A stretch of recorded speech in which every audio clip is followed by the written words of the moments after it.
Welcome to episode 4 of the Play It Down Sports Podcast. We're your hosts, Scott and Tom. Today, we're going to recap the Rocket Classic and Live Golf Dallas, break down the stats, how our picks performed, and sharing our thoughts on the TV coverage. We'll also preview the upcoming John Deere Classic at TPC Deere Run. As always, don't forget to like, comment, and subscribe. Links are in the description. Grab your beverage of choice, and let's get into it. All right, so let's start with the Rocket Classic. Do you think the course was set up too easy? We had two guys break it on Thursday with Roy and Puckeater. Breaking the record. Breaking the course record. Right. And then you had, on Friday, Jake Knapp breaking it by shooting 61 minus 11. Yep.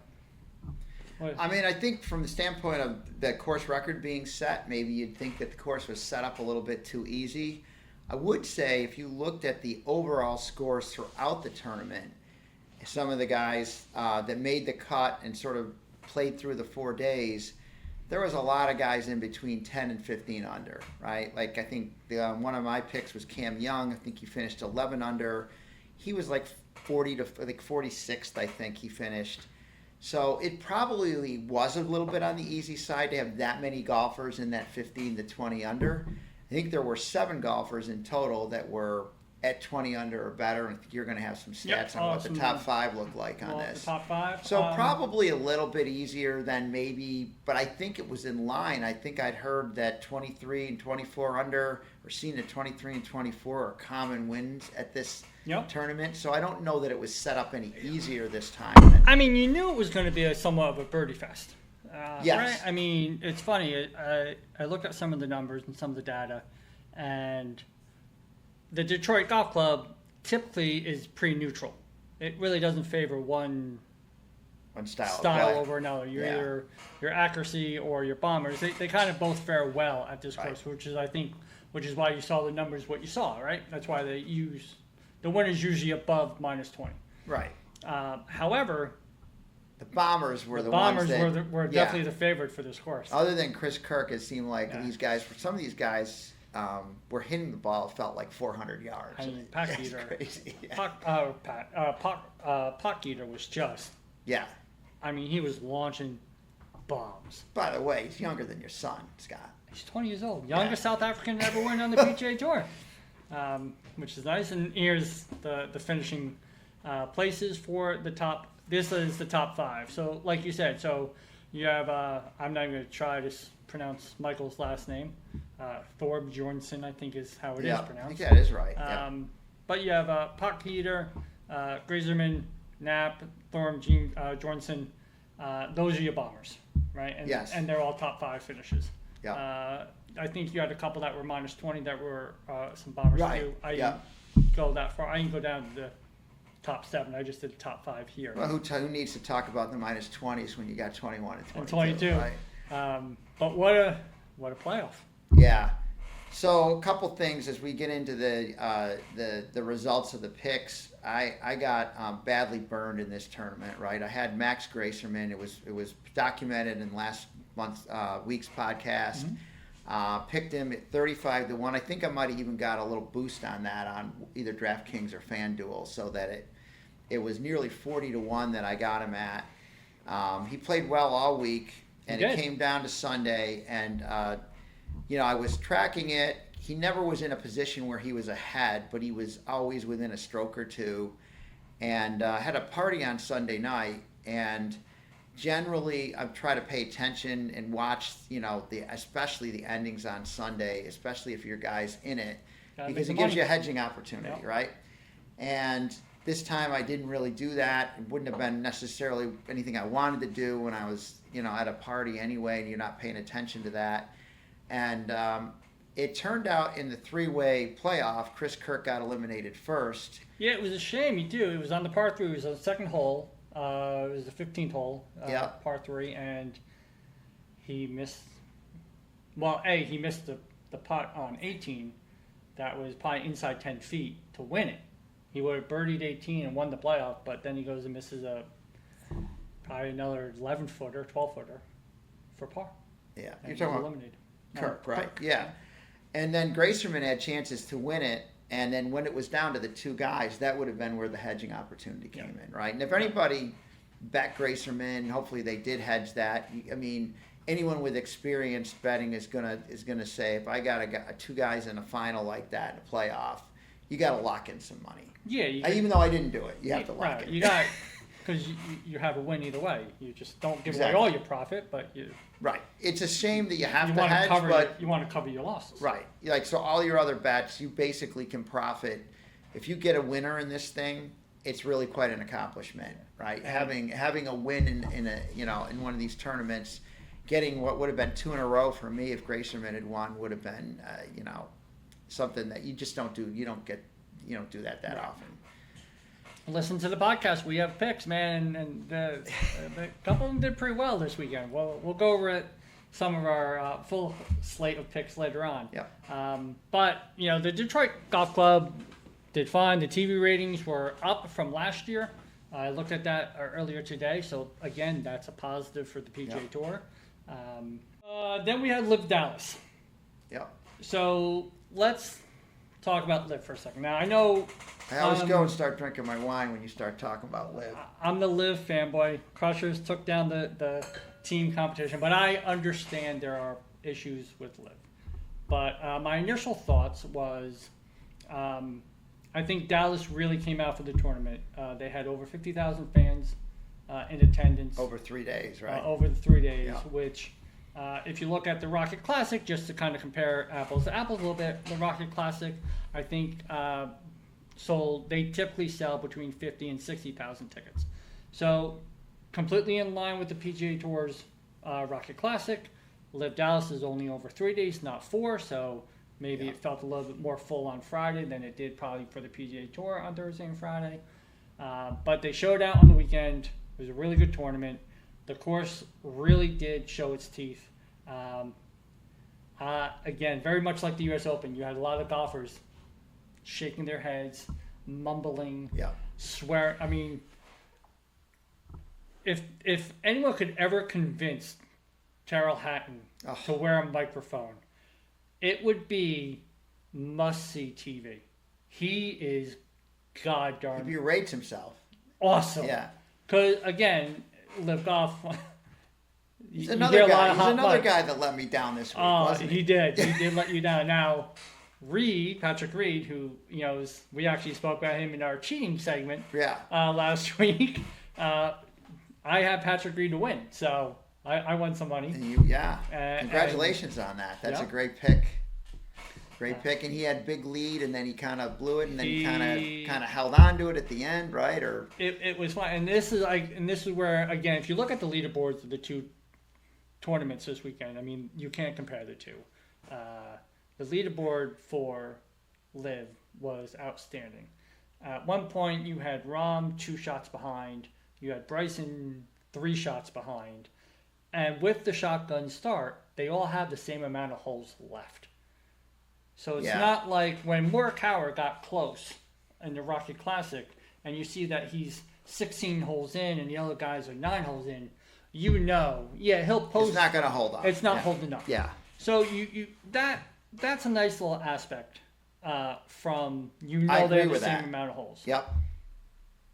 So the leaderboard got a little tight because Reed squandered a 5-shot lead in 3 holes. I wish he didn't. I would have liked a nice, easy victory. Usually what happens in golf, right? But it does happen. Yeah. And again, Merida showed its teeth. The 18th hole, which was a par 4, it was a 14-yard par 4. And it averaged 4.17 strokes for the tournament. There was 2 birdies, only 2 birdies the whole day until the playoff. Wow.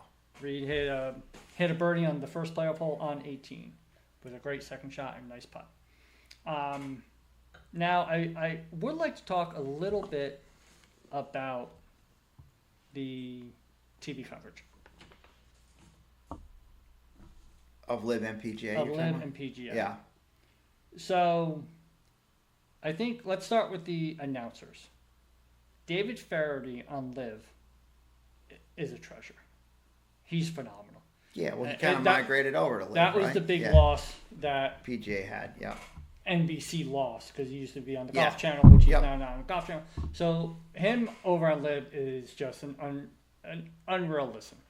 And the I mean, I know you were at a party on Sunday and didn't watch the tournament live.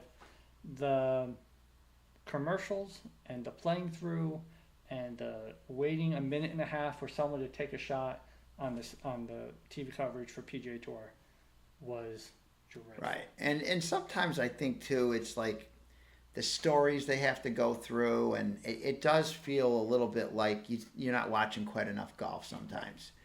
I don't disagree with that. I think it's, and part of it too is the Jim Nantz thing can tire you out after a while, right? He's the soft voice. Yeah. The magic. He's always got some story about every golfer that's not necessarily rated to the golf, and that can wear you down. Right. Now, Liv does have to do a better job. The one thing that frustrates me with Liv is you see a ton more golf.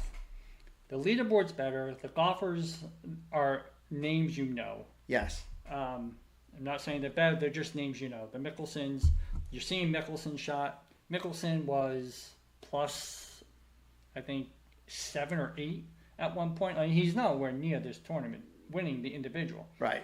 But they're still showing the shots because he's still a name and you can still see Yeah, it. and the PGA Tour will show shots, but it gets a little annoying that they're just showing Rory and Scotty all the time. They're the only guys that you're going to see if they're not in the mix and that is kind of a frustrating component of it too.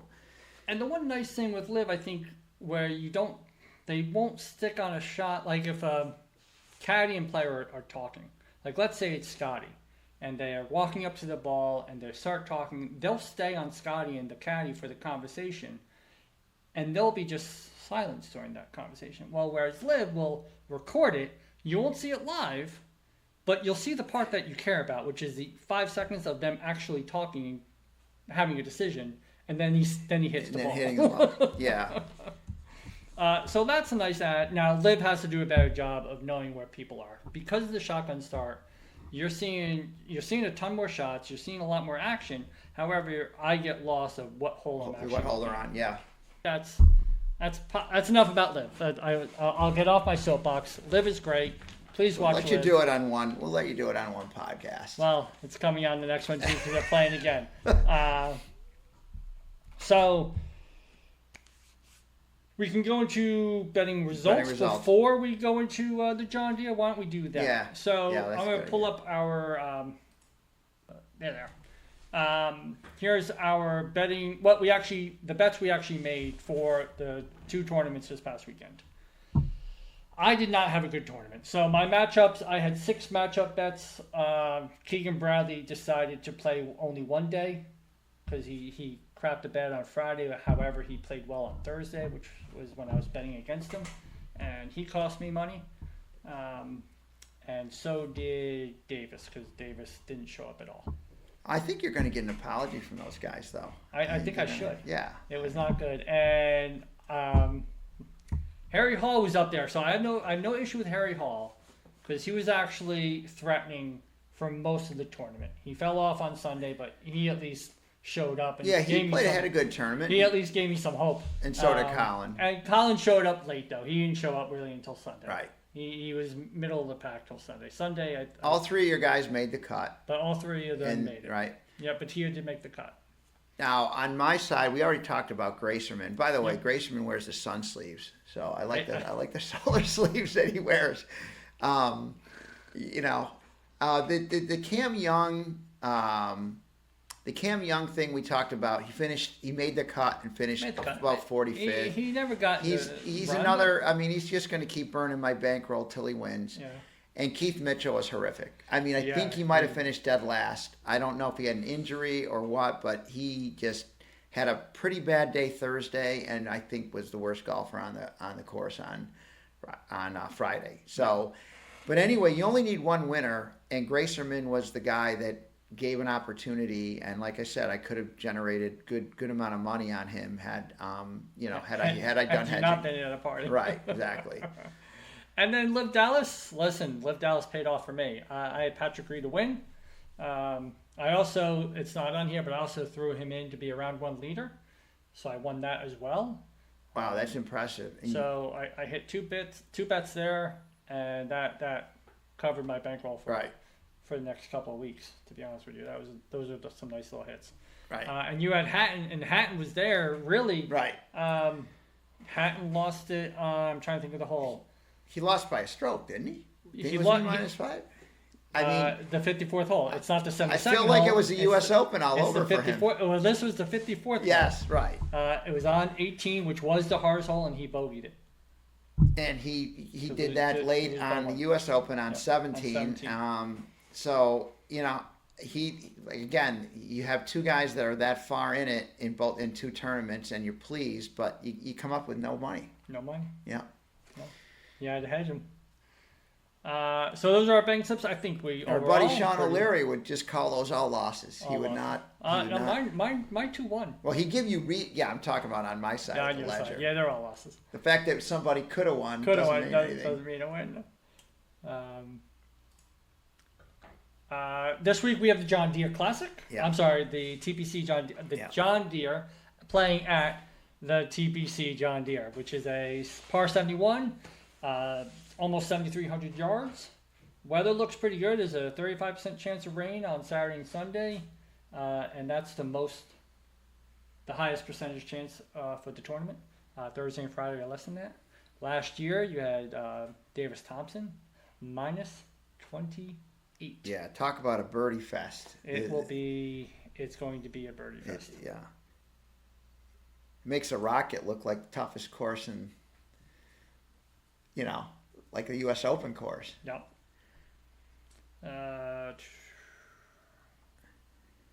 So these are the stats from last year, the 2024 tournament. Driving distance was Kevin Doherty. He finished tied for 46 at 312 yards. So not a bomber's paradise. He shots gained off the tee was 1.35 was his average shots gained per day. Bryce Garnett, he was tied 34th. He was the most accurate golfer at 84%, and his shots gained off the tee though was average just -0.18. So accuracy didn't translate there for him. Carson Young and Keith Mitchell, who finished Young finished 5th, tied for 5th, and Mitchell tied for 18th. They were your. I'm done with Mitchell, by the way. Those were your green and red leaders. Their approach shots gained on the approach. They were. Carson Young was 1.49 shots per round, and Keith Mitchell was 1.81, so a little better. Yeah.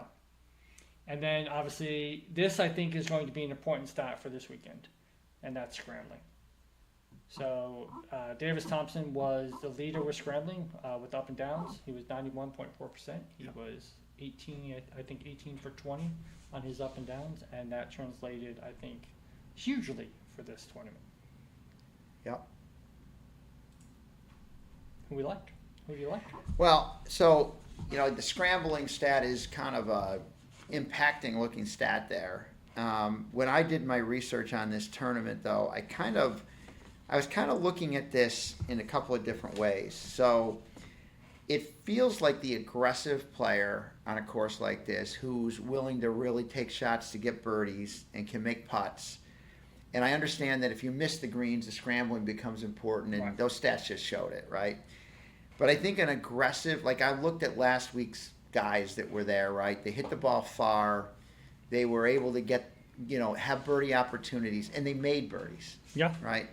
So and this is going to be a birdie fest. Yeah, so Jake Knapp, to me, is a guy who is really emerged as a stud player. He looks like a stud. He used to be a bouncer, right? He kind of was hard on his luck for a while. Now he's come back. It's really fun to watch. Hits the ball very, very, like he powers the ball, but he also has a pretty good short game.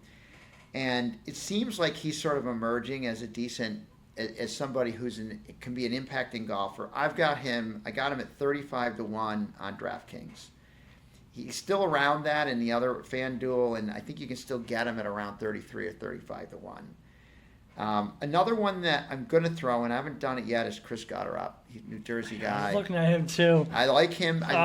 He's also another very strong. We watched him quite a bit at the U.S. Open. My brother and I did.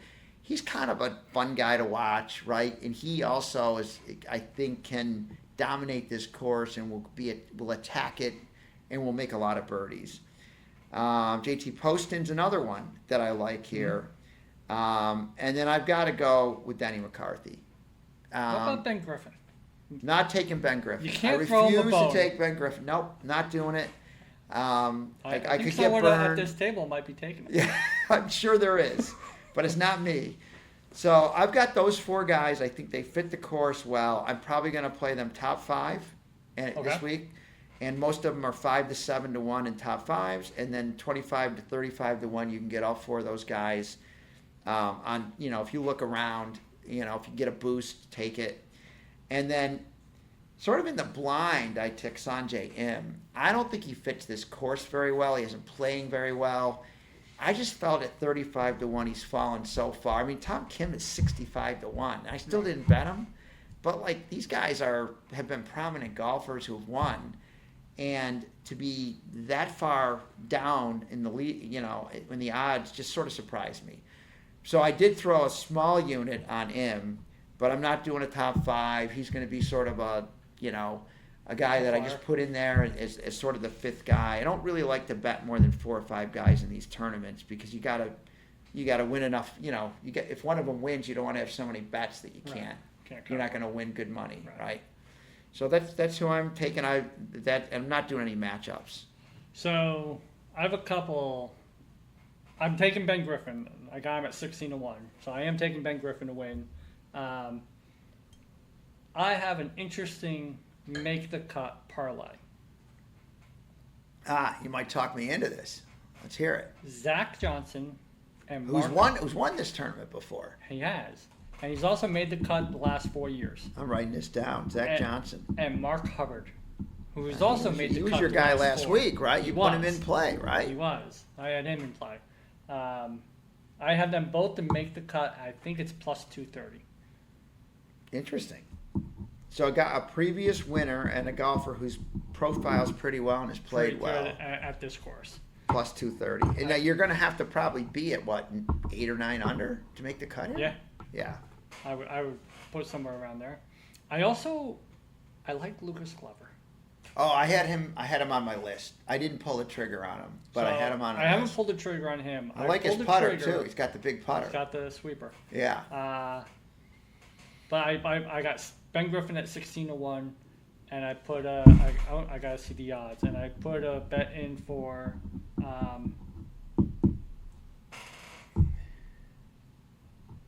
Michael Thorne plus 27. Oh, you went with Thor. Okay. I went with Thor the hot golfer. Yep. The hot golfer, an enhanced win, and I have a couple of parlay. I have an interesting boost parlay that they had. It was it's round 1. It was a boost parlay, but it was Jake Knapp, round 1, top 20 finish. Oh, okay. I forget what the odds were. But I mean, I might do, Jake. I might, if I do throw any other bets in on top of those 5 winners that I quoted, would be like a Jake Knapp round 1 winner. I do like as long as you can get those guys at around the odds that they're to win the tournament. And sometimes you can get them a little better. Depends on the field, right? That can be interesting because some of these guys, I know Keith Mitchell's done this a number of times. Where Keith Mitchell's good. He's a good round 1 leader, and then he doesn't hold up. And he actually does pretty well. I think Cam Young's another one that's done that a couple of times, not recently, but some of these guys that you think can be good early in a tournament, and then maybe the pressure gets to them or they just can't sustain it. Now I have a couple of other bets for the DP World Tour. Oh, really? So the DP World Tour is having their tournament in Germany this weekend for the BMW something international. I don't know the full name of the tournament, but it's in Germany. It's BMW, and my boys from South Carolina. Oh, you're betting the guys from Carolina. Yeah, Wesley Bryan and George Bryan are playing in the tournament. So I have a 2-pick parlay for them both to make the cut, and I have them both to make the cut. Just. Yeah. I got to root on my. Sure. So anyone who knows me, I love the BryanBros. Great YouTube channel. Please watch it. And if you can, watch Live Duels Virginia. It's on the BryanBros podcast channel. It is phenomenal. That Selena golf course was a trip. That down there. Selena was awesome. Okay. So those are all our bets for this upcoming tournament. Now, we started this podcast mainly with a golf focus. Right. Right. We love golf. We talk golf. And Tom and I are mental enough to talk about our rounds enough, and we've done a very good job not talking about our rounds on this podcast. But at some point, they probably will. They'll come up. They'll eke out. We can talk about other golfers' rounds that we know. We absolutely can. Sure. However, we do preface that this is a sports podcast, and we will be introducing other sports. Like once we get closer to football season, college football, we'll be doing a lot of stuff like that. I know you are a huge fan of futures. Yeah. I'm sure you're already looking into some. If not, I'm sure you probably already placed a couple. Well, I got a couple of comments on that, right? So last week on this podcast, we talked about the Hawks in the NBA. And there were some things about the Hawks that I liked. And, they'd acquired Porzingis from Boston. They have a young team. And they kind of stumbled early this year. They got to the play-in game. I mean, I think next year they're going to make the playoffs. And they were 120-1 to win the championship. And I think they might have been 80-1 in the East. Might not have been that high, but anyway, just to win the Eastern. I think though, they were definitely 120, and I had every intent of putting that in, and we talked about it last Tuesday night. And I turned around to put it in, and I heard some other, later on. I don't think there's anyone listening to this podcast, but I felt like I got my pick hijacked. We're worldwide, man. We're worldwide. Yeah. And now they're down to 30-1, and I lost value in that bet. So it really annoyed me because that was a long shot that I really liked. I was lazy and didn't get that bet in myself. Hopefully somebody who listened to this got it in, because if you did, you picked up a lot of value. At this point, they're like 30-1. I do have a couple of other plays I put in. I took the Diamondbacks in baseball to win the most games in July, 60-1. And they're a team they've been a little injured. They've been a little disappointing. I have them in a win total to go over. I think it's 84 games. And they're 500. They are 60-1 to win the most games in July. I think they're due to get hot. They've also had some injuries. I think they've got one of their key pitchers out. And as a result, I think the odds are a little misplaced at 60-1. So I took the Diamondbacks to win the most games in July, 60-1. And then the only other game to talk about now, a bet, is in the NHL. You and I enjoyed the hockey playoffs this year. I'm not a hockey guy in the regular season, but I love the playoffs. Very few regular games. It's still, I think, one of the best playoffs of the three major sports. If anyone ever gets a chance to watch a Vegas night game, you can see I got the Vegas night shirt on tonight in the Fortress in Vegas. It's unbelievable, the show they put on. And the actual owner of that team is the CEO of the company that owns the company I work for. So they're, I'm always sort of rooting for the Vegas Knights. And on the other side, I thought the Rangers were a team that has been pretty strong, and they had a stumbling season this year. They did. So I saw Vegas over the Rangers at 150-1, and I couldn't resist throwing $10 play down on that. And I say the dollar amount because I want everyone to know it's small, but and I think I might have doubled that, to be honest. But it's like $20 to win 3,000 or something. I boosted that up. So it was in the account, and it's Vegas over the Rangers. But don't bet a big dollar amount on that one, guys. It's more of a fun bet. You can then have something to cheer for throughout the season, and you won't even know the money's gone. So yes, this is a sports podcast. We will be talking other sports once we get into baseball playoffs. We'll probably bring that into the fold. We'll bring them all into the fold. But we are definitely we are golf focused. It is the Play It Down podcast. Play It Down. I think the other thing about this is, as we move into the football season, we're going to be in all these survivorship contests. We're going to have a lot going on, and the golf will get a little cooled off once you get through September. So there will be more discussion around, I think, the NFL at that point. But we'll always keep golf in the forefront. Right? Absolutely. So thank you for watching. Please follow us on our social websites. The links will be in the description. Next week we will recap the John Deere. We will also be looking ahead to the Scottish Open and the ISCO Championship, and maybe Live Spain, which is in Valderrama next week. Can't wait for that one. I'm sure you cannot. Again, have a good one, everyone. Yep. See ya. Yep.